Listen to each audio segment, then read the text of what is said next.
नमस्कार, जय हिंद, वंदे मातरम। दोस्तों, स्वागत है आपका आपके अपने YouTube channel Khan learning class में। अगर आप भी टेट और सीटेट एग्जाम में बैठने जा रहे हैं तो ये वीडियो आपके लिए रामबाण साबित होगी। आज हम आपके लिए टॉप 30 क्वेश्चंस लेके आए हैं, वो भी हिंदी लैंग्वेज, मतलब जो फर्स्ट लैंग्वेज है आपकी हिंदी, उसके आपको टॉप 30 क्वेश्चंस आज इस वीडियो में मिलने वाले हैं जो बार बार एग्जाम में पूछे जाते हैं।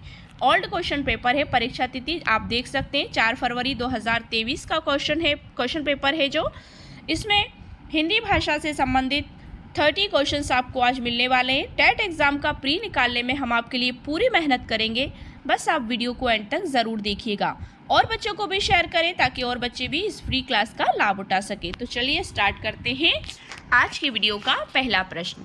आज इस वीडियो में हम पहला पढ़ने वाले हैं, निम्नलिखित गद्यांश को पढ़कर पूछे गए प्रश्नों के सही सबसे उपयुक्त उत्तर वाले विकल्प को चुनिए। तो इसमें एक अपठित गद्यांश आपको दिया गया है, यहाँ आप देख सकते हैं। ये देखिए, ये गद्यांश दिया गया है। डार्विन का कहना था कि जीवन एक लगातार संघर्ष है। तो मैंने पिछली वीडियोस में भी आपको ये बताया था कि आपको अगर अपना टाइम मेंटेन करके चलना है एग्ज़ाम में तो आपको पूरा गद्यांश पद्यांश नहीं पढ़ना है। आपको केवल सबसे पहले जाना है अपने क्वेश्चन पर। अपने क्वेश्चन पर आप जाएंगे तो सबसे पहला क्वेश्चन आपका है, नस्त नाबूद शब्द किस भाषा का है? हिंदी, संस्कृत, फारसी या अंग्रेजी? अब आप अपने गद्यांश की तरफ चलते हैं। नस्त नाबूद जो शब्द है वह किस भाषा का है? तो देखिए, इसमें ये लिखा है कि कमज़ोर धीरे धीरे नस्त नाबूद हो जाएंगे।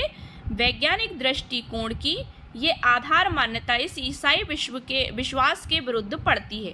तो देखिए, जो बुद्धि, मतलब डार्विन का क्या कहना था कि जीवन एक लगातार संघर्ष है। इस महाभारत में वही बचेगा जो बुद्धि और शरीर से सबसे अधिक सबल और सक्षम होगा। कमज़ोर जो हैं वो धीरे धीरे नस्त नाबूद हो जाएंगे। तो नस्त नाबूद आपको अपने स्वविवेक से आपको समझना होगा कि ये जो है वो किस भाषा का शब्द है, क्योंकि सभी चीज़ें पैराग्राफ में आपको नहीं मिलेंगे। ये सब आपके जो व्याकरण स्किल्स हैं आपके, उस पर डिपेंड करता है। तो नस्त नाबूद शब्द किस भाषा का है ये आपको याद ही करना है। पर्यायवाची है, किस भाषा का है ये? हिंदी, संस्कृत, फारसी या अंग्रेजी? सो राइट आंसर हो जाएगा नस्त नाबूद जो है वो फारसी भाषा का शब्द है। विदेशी शब्द है। विदेशी भाषाओं से हिंदी भाषा में आए शब्दों को विदेशी शब्द कहते हैं। मतलब विदेशी भाषाओं से जो हिंदी भाषा में ले लिए गए हैं ऐसे शब्दों को विदेशी शब्द कहते हैं। इनमें अरबी, फारसी, तुर्की, अंग्रेजी, पुर्तगाली और फ्रांसीसी भाषाएं प्रमुख हैं। सो फारसी भाषा के अन्य शब्द अफसोस, आबरू, आवारा, आतिशबाजी, दरबार आदि मतलब उर्दू से रिलेटेड शब्द होते हैं। तो नस्त नाबूद जो है मतलब मिट्टी में मिल जाना या विनाश हो जाना, सर्वनाश हो जाना, ये किसका शब्द है? फारसी भाषा का शब्द है। सो इसका ऑप्शन सी जो है इस प्रश्न का राइट आंसर हो जाएगा। नेक्स्ट क्वेश्चन है, अमीर गरीब में कौन सा समास है? अमीर गरीब में कौन सा समास है? कर्मधारय समास, द्वंद्व समास, बहुव्रीहि समास या तत्पुरुष समास? तो आप समझ ही गए होंगे इसमें कौन सा समास है। सो अमीर गरीब में द्वंद्व समास है, क्योंकि अमीर गरीब जहाँ डैश वाले एक जैसे शब्द आ जाएं, अपोजिट वर्ड आ जाए, वहाँ समझ जाइएगा कि द्वंद्व समास होता है। अमीर गरीब में द्वंद्व समास है। आप देख सकते हैं इसकी परिभाषा भी यहाँ लिखी हुई है। द्वंद्व समास में सभी पद प्रधान होते हैं।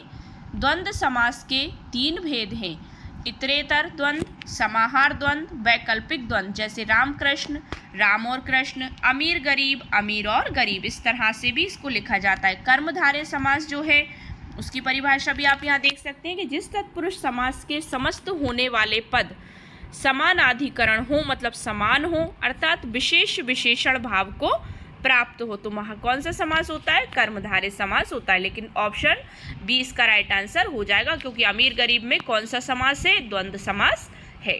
नेक्स्ट क्वेश्चन है, अकूत खजाना। अकूत खजाना वाक्यांश में अकत शब्द है, संज्ञा है, सर्वनाम है, विशेषण है या फिर क्रिया है? तो इसका राइट आंसर क्या हो जाएगा? ऑप्शन नंबर सी, अकूत खजाना वाक्यांश में अकूत विशेषण शब्द है।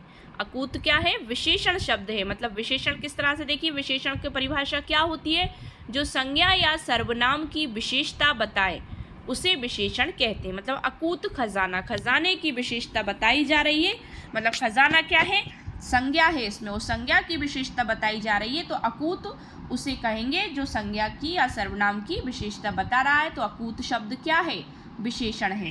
संज्ञा किसको बोलते हैं ये आप समझते हैं, सर्वनाम भी आप जानते हैं। परिभाषा यहाँ लिखी है, आप यहाँ से वॉच कर सकते हैं। अगर किसी को नहीं जानकारी है तो आप यहाँ से इसको राइट कर सकते हैं, अपनी नोटबुक में नोट डाउन कर सकते हैं।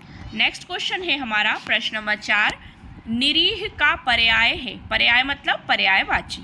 निरीह का पर्याय है चालाक, चापलूस, मजबूत या फिर बेचारा। सो राइट आंसर क्या हो जाएगा? निरीह का पर्याय है बेचारा, मतलब जिसका कोई ना हो, बेचारा हो, मजबूर हो, लाचार हो, असहाय हो। सो ऑप्शन डी इसका राइट आंसर हो जाएगा। निरीह के अन्य पर्यायवाची भी आप यहाँ देख सकते हैं, सीधा साधा, निर्दोष, निर्भिलाष मतलब जिसकी कोई अभिलाषा ना हो, निराकांक्ष जिसकी कोई आकांक्षा ना हो, निष्काम जिसके पास कोई काम ना हो, ऐसे व्यक्ति।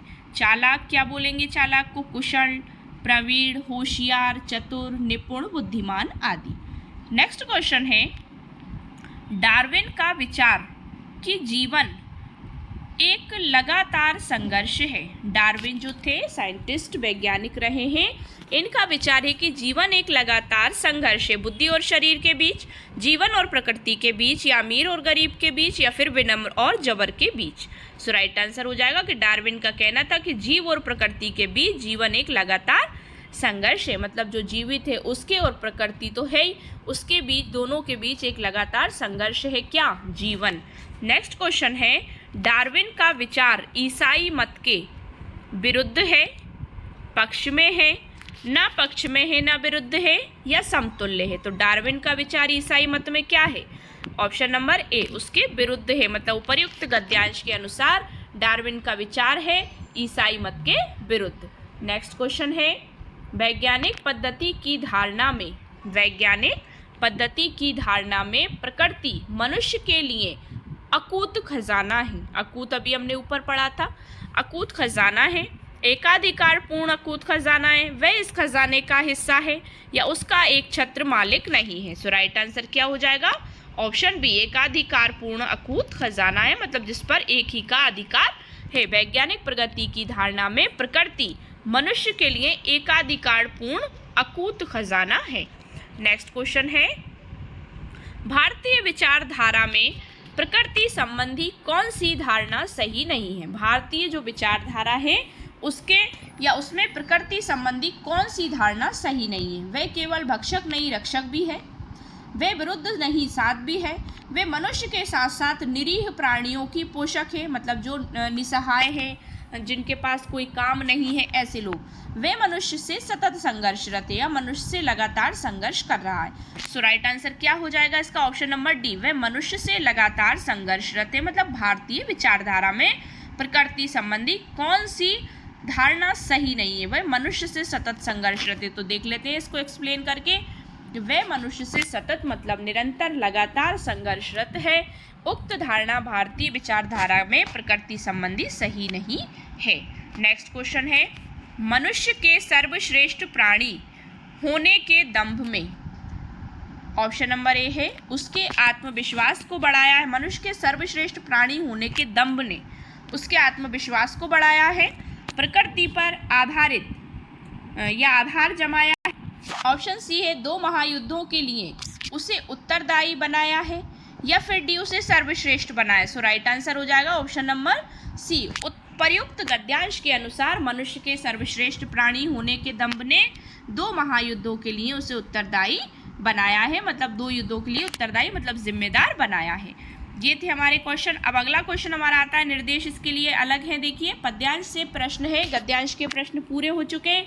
निम्नलिखित काव्यांश को पढ़कर पूछे गए प्रश्नों के सही सबसे उपयुक्त उत्तर वाले विकल्प को चुनिए। इतना डर है बिखरा हुआ कि मन में आता है, तुम्हें बीज के अंतर मन में छिपे अंकुर सा अपने भीतर ही पालूं तब तक, जब तक कि तुम पूर्ण पेड़ ना हो जाओ। पर फिर लगता है कि क्या तब तुम झेल सकोगी धूप के ताए, हवा के थपेड़े, बिजली के गर्जन तर्जन को क्या जमा सकोगी अपने पाँव पृथ्वी पर मजबूती से।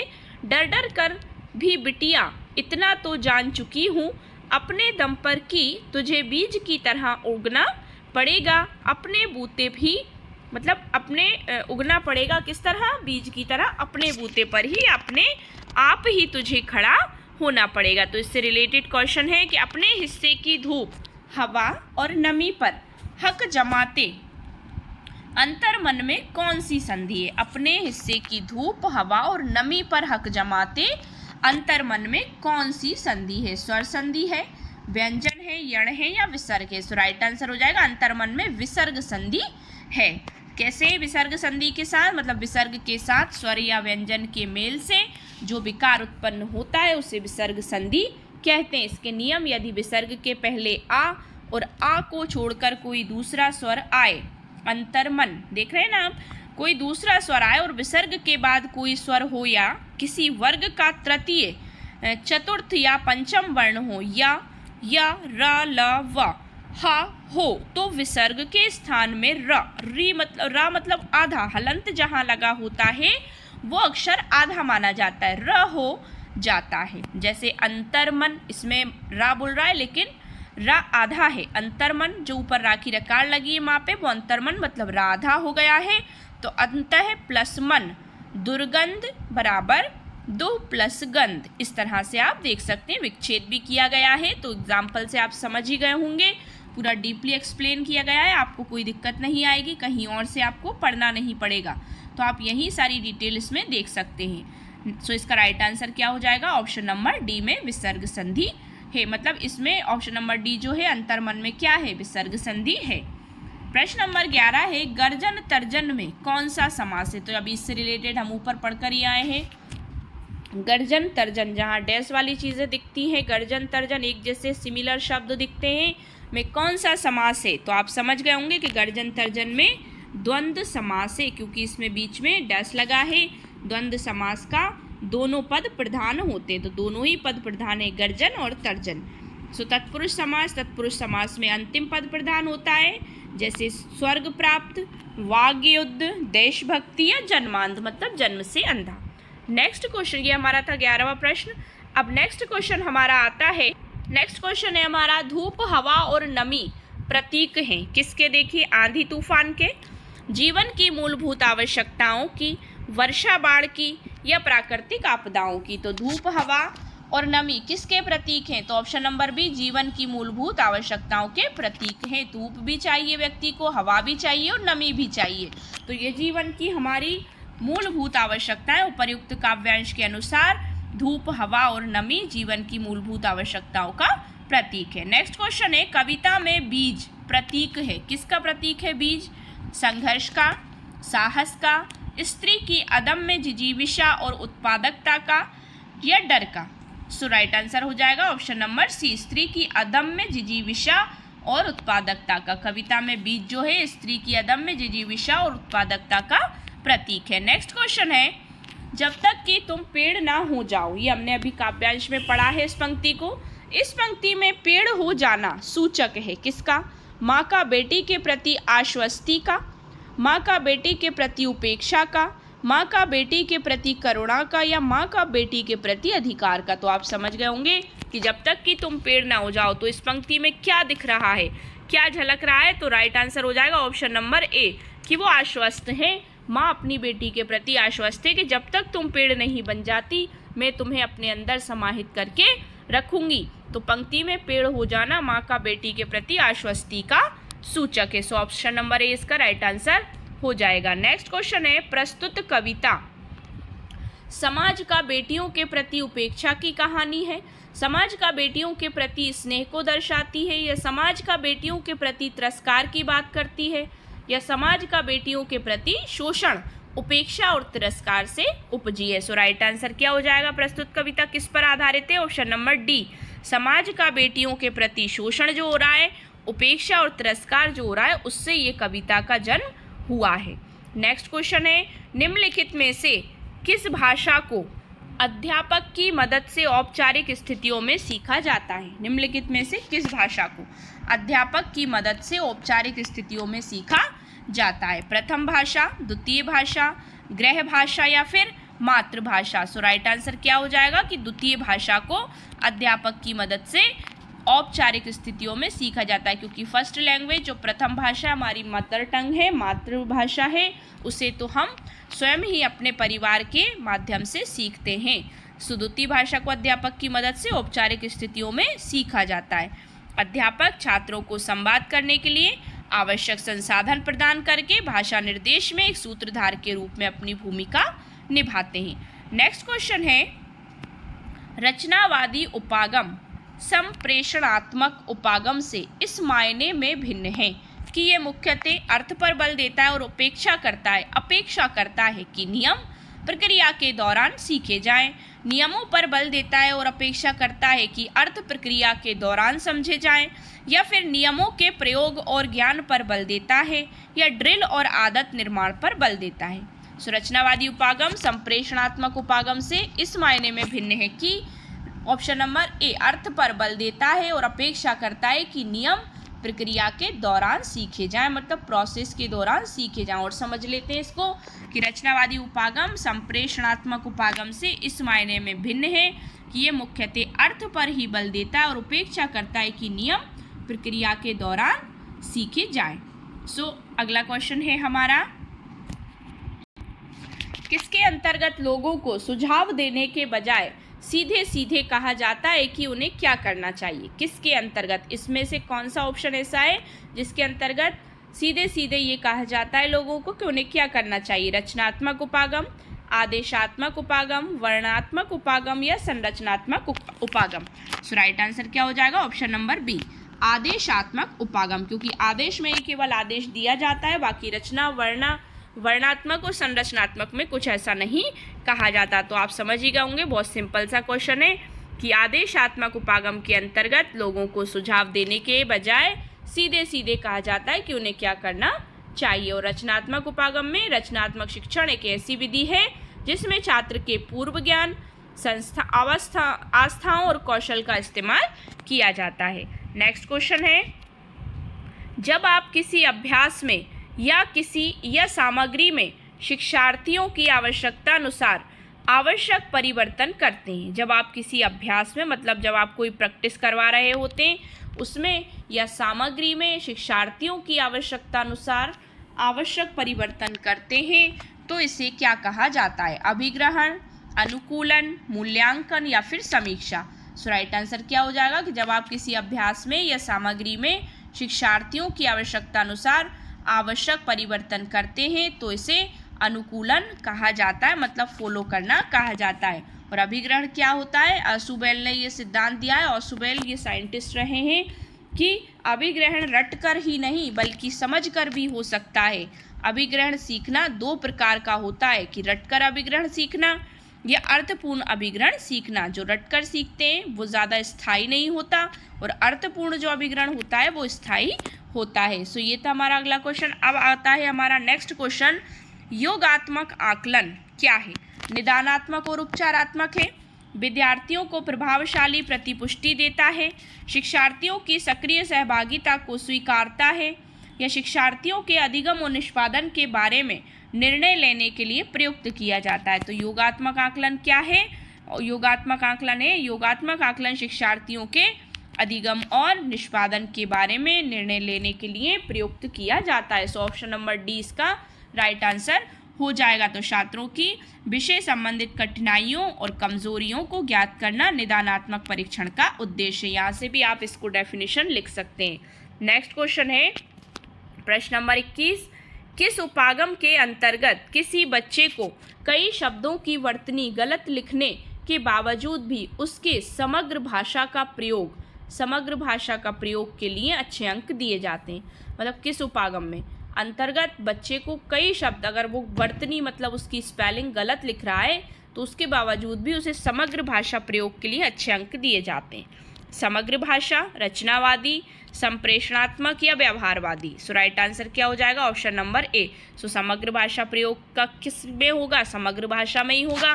तो इसका आंसर इसी में छुपा है। आप समझ ही जाएंगे कि समग्र भाषा उपागम के अंतर्गत किसी बच्चे को कई शब्दों की वर्तनी गलत लिखने के बावजूद भी उसके समग्र भाषा प्रयोग के लिए अच्छे अंक प्रदान किए जाते हैं। नेक्स्ट क्वेश्चन है, जब हम किसी विशिष्ट सूचना को जानने के लिए कोई पाठ्य सामग्री पढ़ते हैं तो ये किस प्रकार का पठन कहलाता है? जब किसी विशिष्ट चीज़ को, विशिष्ट सूचना को जानने के लिए कोई पाठ्य सामग्री पढ़ रहा है हमें, तो हम वो पठन क्या कहलाएगा? सरसरी तौर पर पठन, बारीकी से पठन, एक्स्ट्रापोलेशन मतलब पाठ्य के बाहर जाना, या विश्लेषण। सो राइट आंसर आप समझ गए क्या होगा वो? Option number B.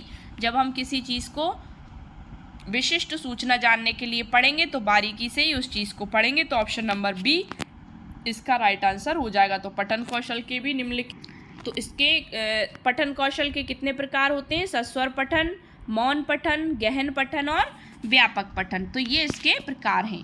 Next question है, दो उत्पादक भाषा कौशलों में कौन से शामिल हैं? दो उत्पादक जो भाषा कौशल हैं उनमें कौन से शामिल हैं? पठन और लेखन, श्रवण और वाचन, श्रवण और पठन, या वाचन और लेखन।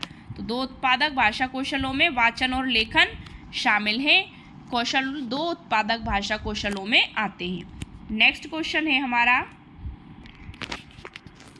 नेक्स्ट क्वेश्चन है, प्रथम भाषा वह भाषा है जो बच्चे विशेष प्रयास करके अपने आसपास के परिवेश में अर्जित करते हैं, मतलब सीखते हैं, बिना विशेष प्रयास किए अपने आसपास के परिवेश से अर्जित करते हैं, या औपचारिक स्थितियों में सीखते हैं और औपचारिक स्थितियों में अर्जित करते हैं। सो राइट आंसर क्या हो जाएगा कि ऑप्शन बी नंबर इसका राइट आंसर होगा कि बिना विशेष प्रयास किए अपने आसपास के परिवेश से अर्जित करते हैं। प्रथम भाषा वही होती है जो बच्चे बिना विशेष प्रयास किए, उन्हें कोई विशेष प्रयास नहीं करना होता और उस अपने आसपास के परिवेश से ही सीख जाते हैं। नेक्स्ट क्वेश्चन है, निम्नलिखित में से कौन सा ध्वनि का उत्पादन और बोध है? स्वर विज्ञान, आकृति विज्ञान, स्वानिकी या फिर वाक्य विन्यास। तो ध्वनि का उत्पादन किससे होगा?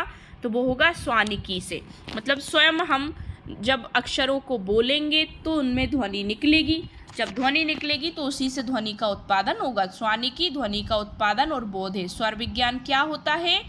स्वर विज्ञान क्या होता है देख लेते हैं। स्वर विज्ञान स्वानिकी या स्वन विज्ञान भाषा विज्ञान की वह शाखा है जिसके अंतर्गत मानव द्वारा बोली जाने वाली ध्वनियों का अध्ययन किया जाता है। जब हम कुछ बोलते हैं तो ऑब्वियसली ध्वनि तो उत्पन्न होगी। नेक्स्ट क्वेश्चन है, निम्नलिखित में से कौन सा श्रव्य भाषिक ड्रिल का अंश नहीं है?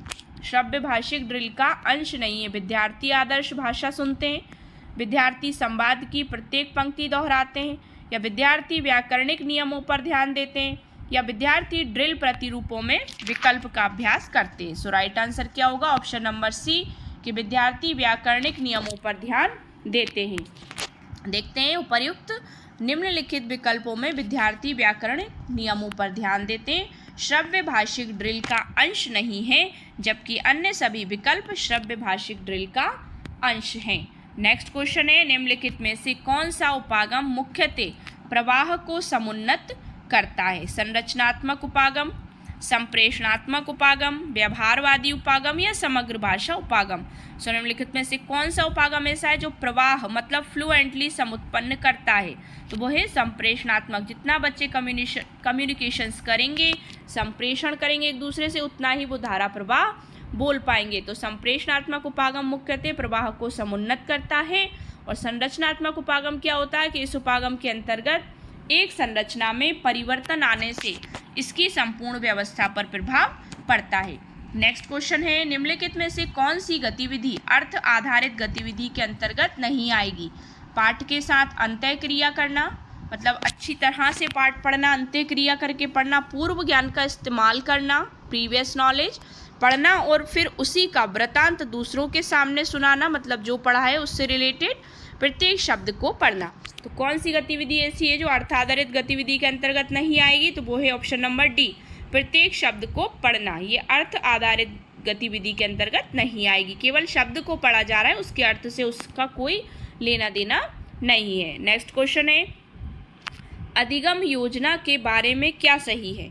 लचीलापन का अभाव, अध्यापक केंद्रित, बाल केंद्रित, या एक ही तरीके पर आधारित। सो इसमें अधिगम योजना के बारे में क्या सही है? तो ऑप्शन नंबर सी, बाल केंद्रित सही है, क्योंकि शिक्षा एजुकेशन जो शिक्षण है वो बाल केंद्रित, चाइल्ड सेंटर्ड ही होना चाहिए। अधिगम योजना के बारे में बाल केंद्रित सही है, जबकि अन्य तर्क संगत नहीं है। आज की वीडियो का हमारा लास्ट क्वेश्चन है कि गलतियों का विश्लेषणात्मक अध्ययन क्या कहलाता है? गलतियों का जो विश्लेषण किया जाता है, उनका अध्ययन किया जाता है, वे क्या कहलाता है? त्रुटि विश्लेषण, तुलनात्मक विश्लेषण, वाक्य विश्लेषण या फिर शब्द विश्लेषण। सो राइट आंसर हो जाएगा कि गलतियों का विश्लेषणात्मक अध्ययन, त्रुटि विश्लेषण। ऑप्शन नंबर ए, त्रुटियों का विश्लेषण करना, मतलब गलतियां या त्रुटि एक ही चीज़ होती है, त्रुटि विश्लेषण कहलाता है। तो ये थी हमारी 30 प्रश्नों की वीडियो, मतलब हमारा जो ओल्ड पेपर है, जो परीक्षा तिथि 4 फरवरी 2023 को हुआ था, वो क्वेश्चन पेपर का प्रारूप है ये। तो वेरी वेरी इंपॉर्टेंट क्वेश्चन है। आई होप सो आपको वीडियो पसंद आया होगा। अगर वीडियो पसंद आया तो वीडियो को लाइक शेयर करिए, चैनल को सब्सक्राइब करिए, बेल आइकन प्रेस करना बिल्कुल ना भूलें, जिससे कि आप हमारी कोई भी लेटेस्ट अपलोड मिस ना करें। Thanks for watching my video. फिर मिलते हैं नेक्स्ट वीडियो के साथ। Thank you so much once again.